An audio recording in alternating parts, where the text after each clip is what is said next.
So today we're going to see the short forms of a if-else conditions and for the for loop, how to give in the short forms. Before we get started, I would like to log in.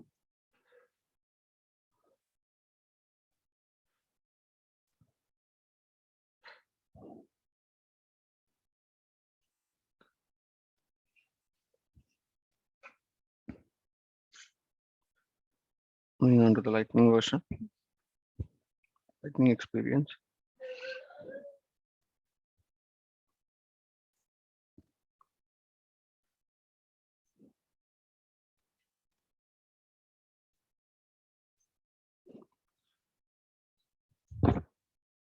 So let's say I don't have sorry, I don't have a big code or much logic to be executed where I'm in the if else. So all I need to do was I need to assign a variable with the values with a simple condition. If the condition one, assign one value. If not, then assign a different value. That's all I have. I don't have a much code block and I am not having a much lines. So how I'm going to do it? So just I don't need to create a class, but uh, just for reference purpose, I'm creating it. Um, Short form of if else.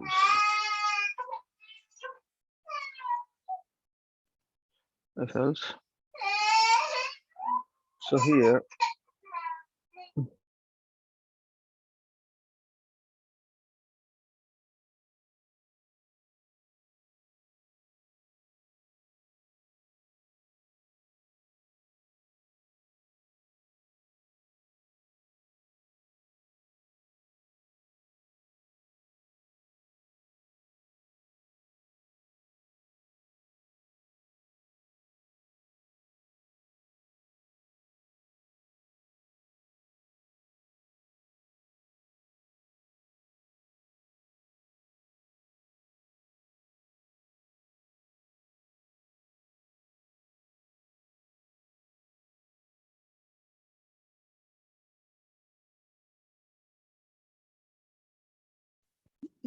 sorry. Um, so here in this class, I'm going to have a variable. Let's say string my name and public. I would say gender. So I'm having some name and followed by gender. So all I was trying to do here was I'm having a variable over here saying by message. So here all I was trying to do was I want to have some message. I want to include the name of the candidate, let's say. Um, so I was doing hi plus um, this is what I'm trying to do. So I want to add some salutation before the name based on the gender, Mr. or a Miss. So how I can do? So just I want to add some salutation in this message only. That's all I wanted to do. But if it is a M, so the possible values I'm having is M or F that I'm going to have for this input value. So based on this M or F, I'm going to have a Mr. or a Miss. Then I don't need really a big block, just I need to have some message. So how I can do here was, how the traditional way we can do is,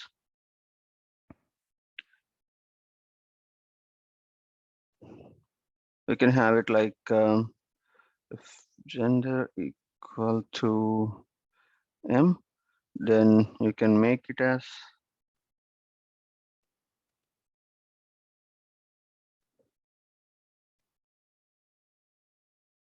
something like this. If it is not, then you can make it something like that.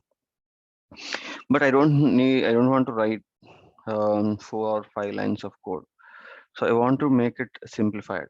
So how I can do? I can give the short form in a single line.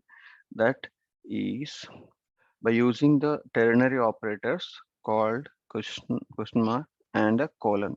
These two operators are used and called as a ternary operators to do this. So what we'll do is, so all you're going to have one condition or like expression which is going to be true or false. If it is true, you're going to have one value. If it is false, you're going to execute one line. If it is true, you're going to execute one line. If it's false, you're going to execute one line. So what I will do before this ternary operator, first one, you'll going to have one expression which is the output should be a true or false. And if it is true, the statement next to the question mark will get executed. If statement or expression is false, the expression next to the colon will get executed. So what we do here was, and simply we'll add one more concatenate symbol, and just I'm going to use brackets to make it together. So if I'm going to use this expression, if this expression is true, the question mark, and I'm going to add a keyword called Mr. If not, I'm going to add Miss. That's all I'm going to do. Just I'm doing this. So this is what your ternary operator is going to be. Okay, and then I'm just commenting this code out.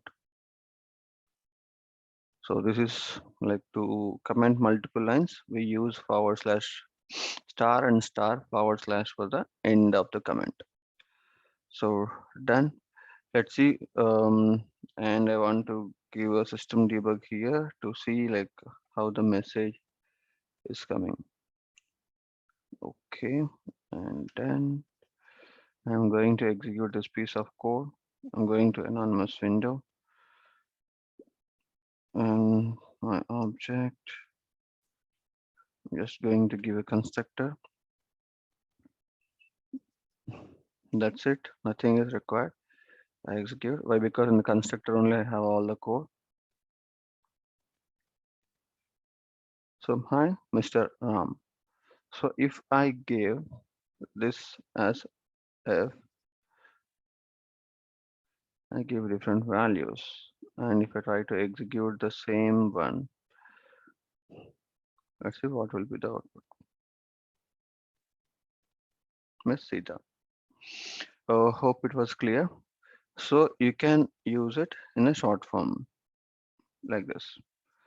The if else short form will be used by using a keyword or a ternary operators question mark and a colon. Okay. Now, what is a short form of a for loop?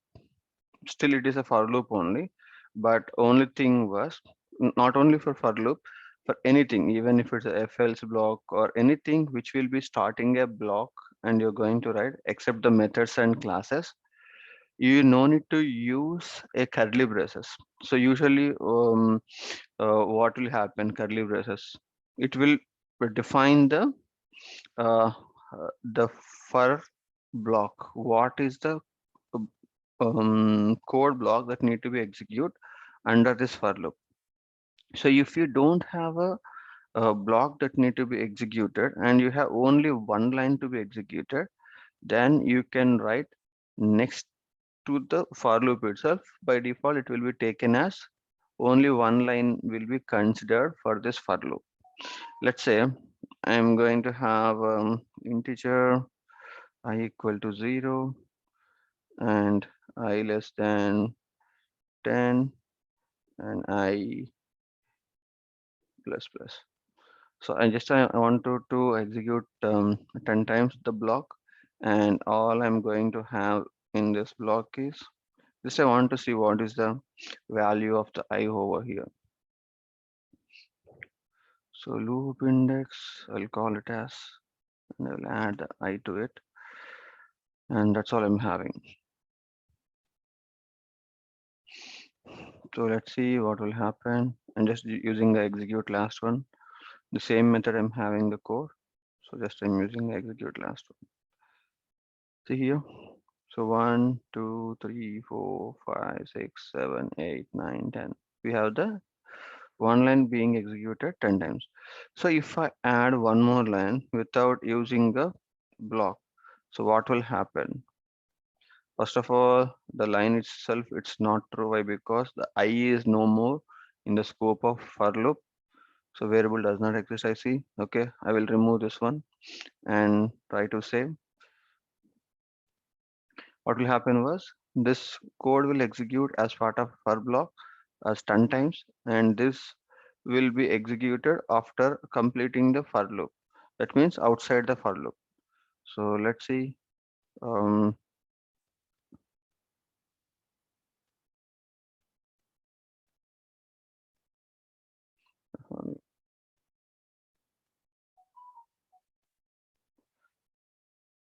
okay, execute last. Sorry, it not saved it. Execute last.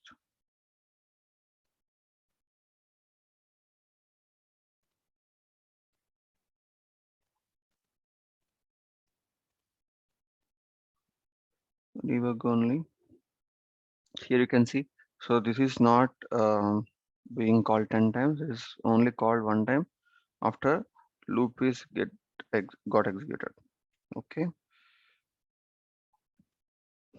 Now we're done with that. So even if you can apply same for the if also, when you have only one line to be executed, you can avoid using a curly braces, but it's a best practice to follow using a curly braces even if you're not having much block, but this is also a valid syntax.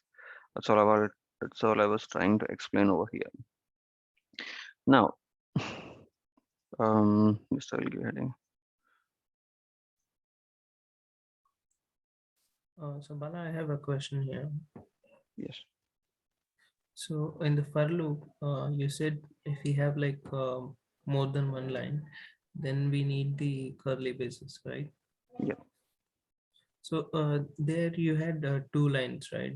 System.debug and another system.debug. Yeah. So This is part of a for loop, and this is not part of the for loop. So I wanted to prove that if you don't mention the curly braces, only one line will be considered as part of this for block. So second line will not be considered as part of for loop. So it will execute only one time.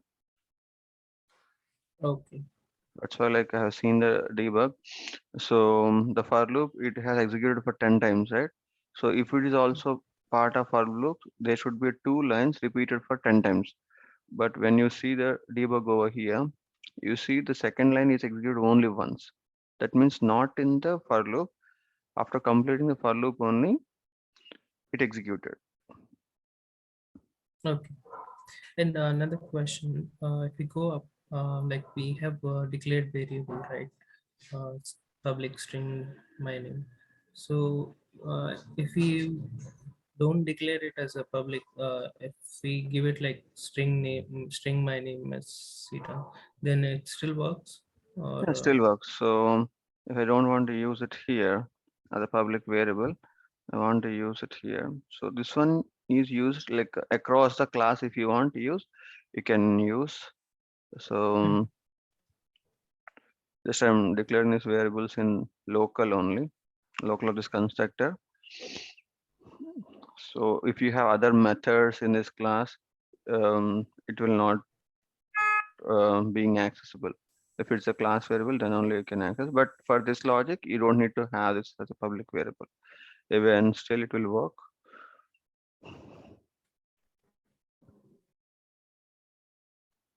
Same logic will work. So no need to be Okay. declare that as a class variable. You can still do it in the local variable also you can do. Okay. Thank Okay, you. any other? Okay, so let's move on to the collection. So this is the very important topic. Why? Because if you write any piece of code, this is what most widely used variable types that we're going to use of collections. Collection is also a different form of a arrays.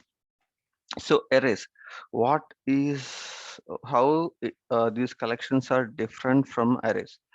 Um, if I remember or not, if I explained it in deep before, so arrays is a um, list, or what we can say, multiple value. So let's say if we have a string name, it's a single value.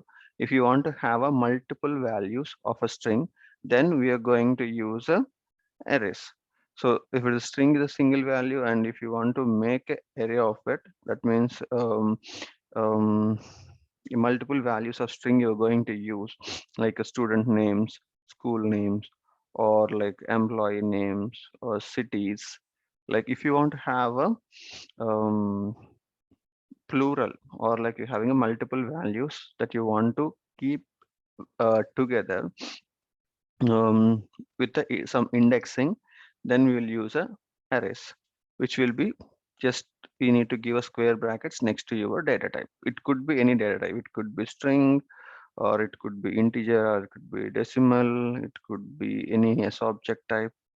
Any data type, just you have to mention the data type and followed by a square brackets.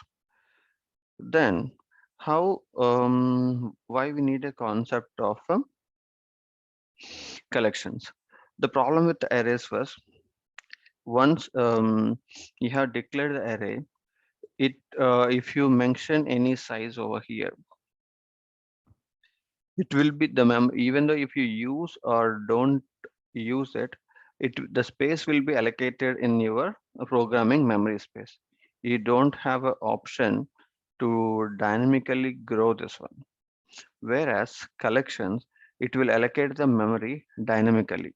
So whenever you are trying to add the value, then only the memory allocations will get created. It's not like it will be fixed, or it will be before you're using it, it will not occupy any space. Only if you're trying to initialize and use the value, and even if you have more values also dynamically, it will allocate the memory. So let's say if I'm um, adding some numbers over here like 100, and then I will remove from 100 to like just I will shrink it down to 5 or 6 values, still it will hold the 100 spaces memory. So which we don't want to use that way, and we want to make it dynamically remove the memory or add the memory into your variable allocation. For that like advanced purpose, we're having the new data types called the collections. There are three collection data types. Those are, so not data types, sorry. We have to call it as a collections only, which are similar to arrays. We call them as a list, set, and map. Why we having a three type of collections? Why? Because these three are having their own features and their own kind of business needs that we can use them in a best way. So let's get started with the list. List is exactly same as a arrays, how we follow, but only it's having only advantages of dynamically allocating the memory. Now, let's talk about some features of a list. The list, it will maintain the sort order, or I will say order of insertion.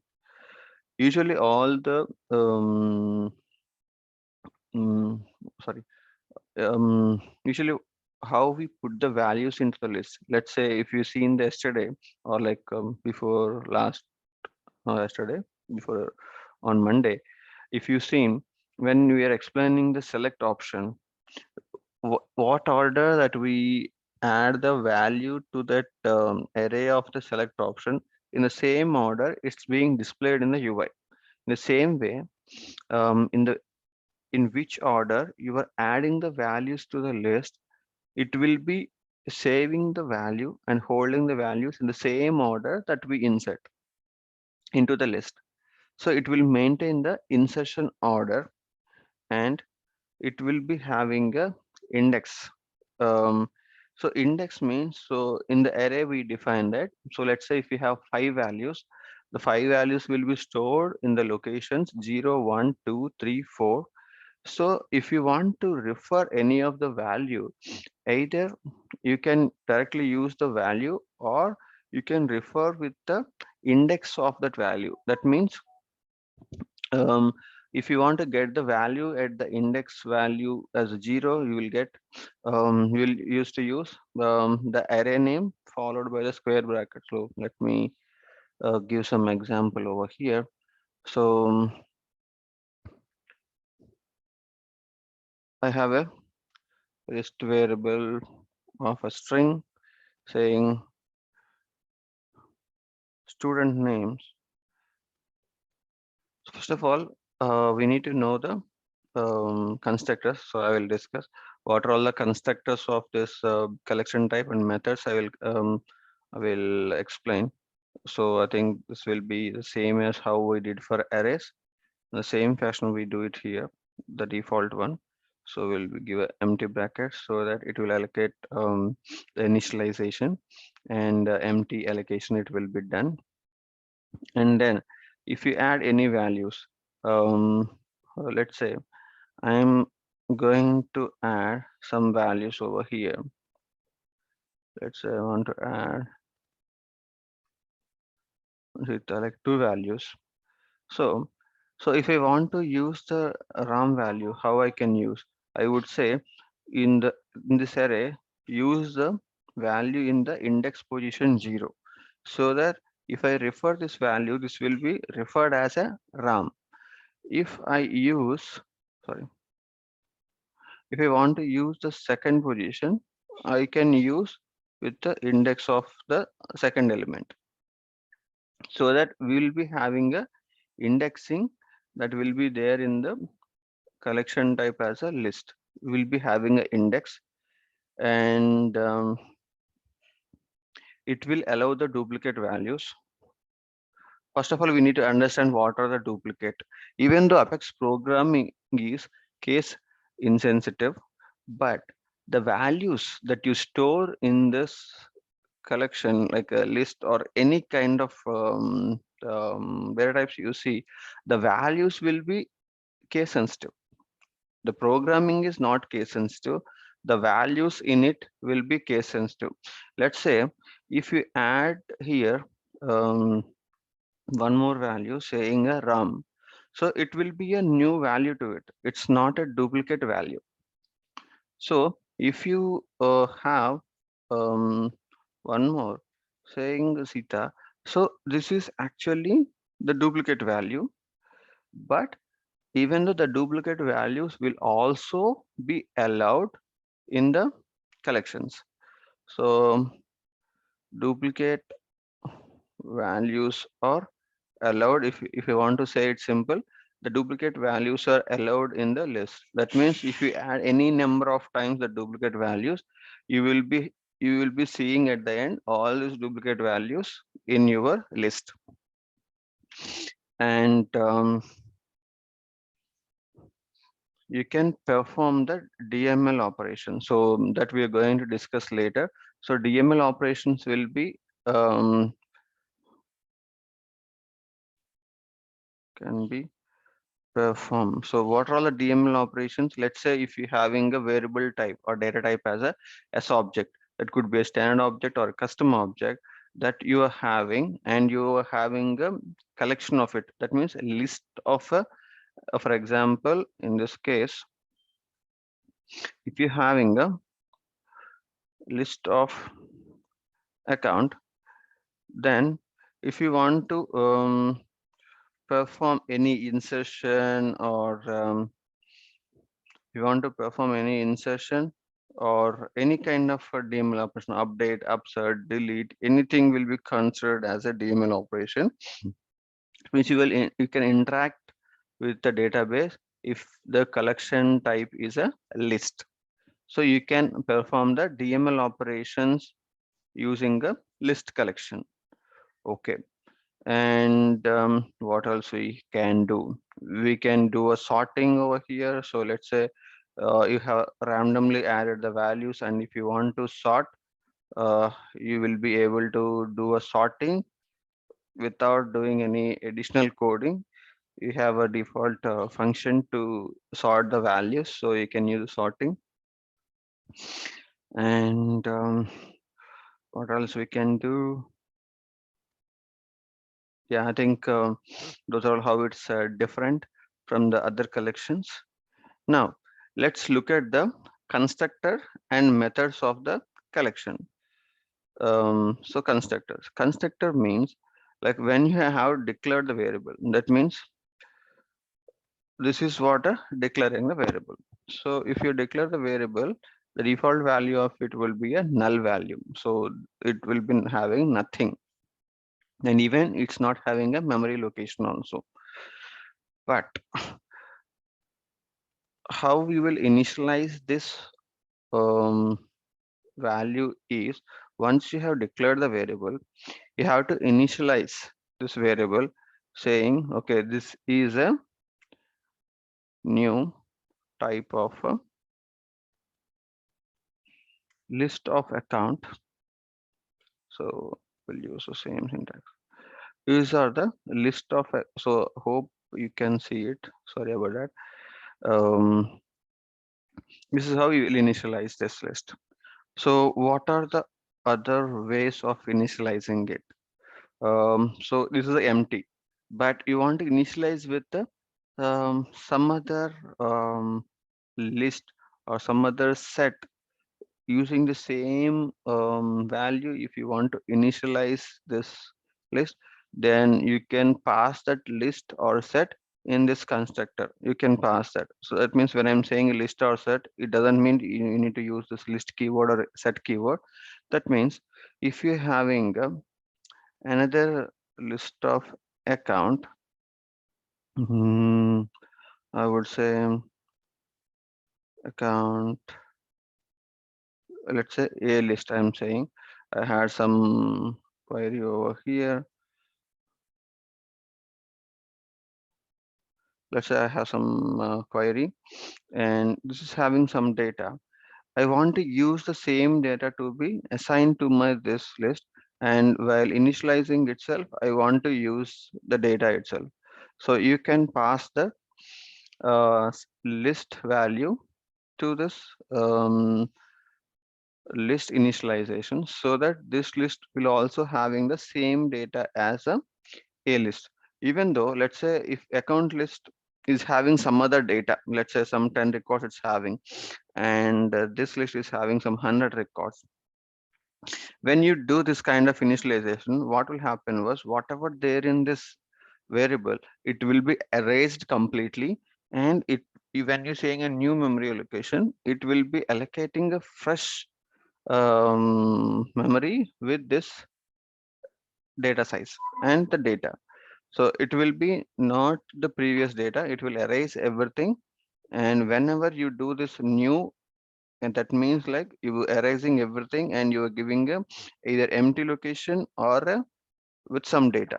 That's what it's going to do. And what we call all this is a constructors. Or if you want to initialize with not with a list, and you want to initialize with some values, you have a individual values, and you want to add either a single value or multiple values. Instead of using this function brackets, we're going to use a curly braces, and we'll use a comma separated values if it is single value, like a1.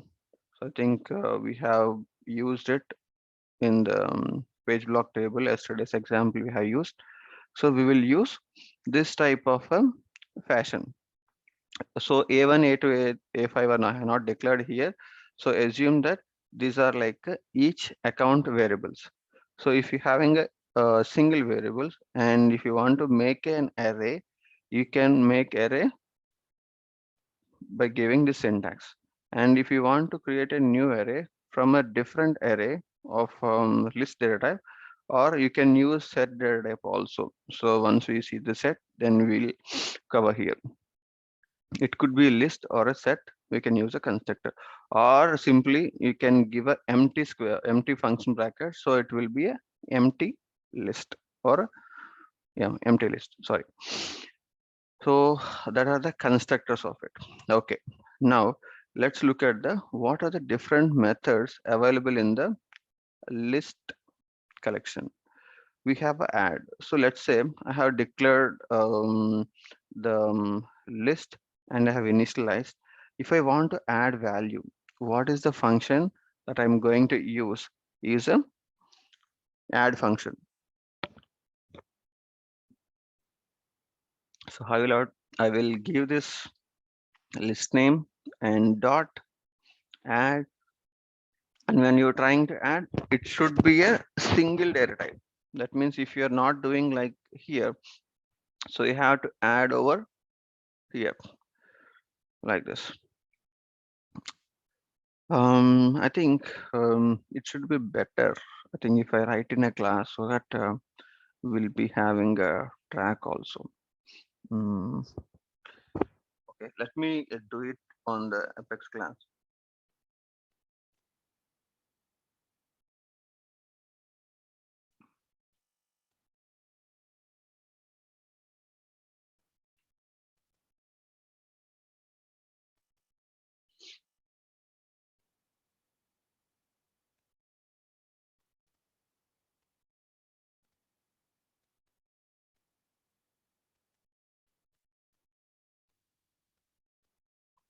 Just I'm calling it as a list class methods.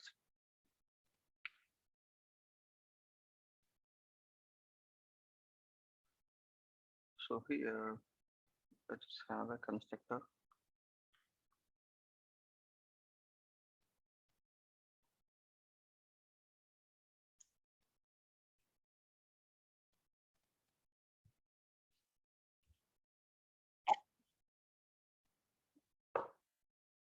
Here, let's take the simple list of data type string so that it will be easy to understand. So student names, I would say, this is what my list. So what are the different ways of using a constructors?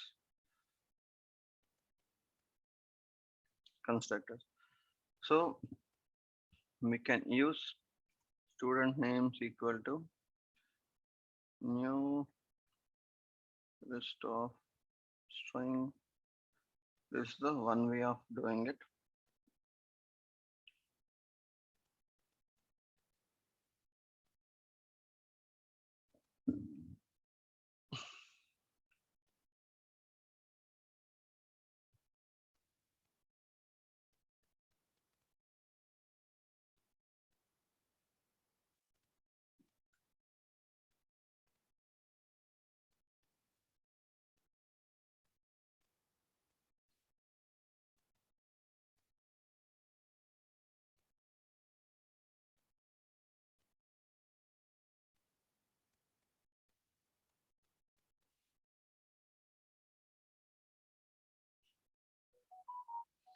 I have some string here.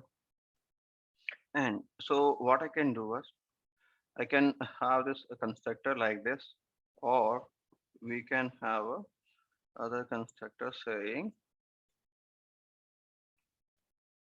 you can use s1 comma s2 like this. We can have all the variables over here. I think it's going to end. So let's join back and continue.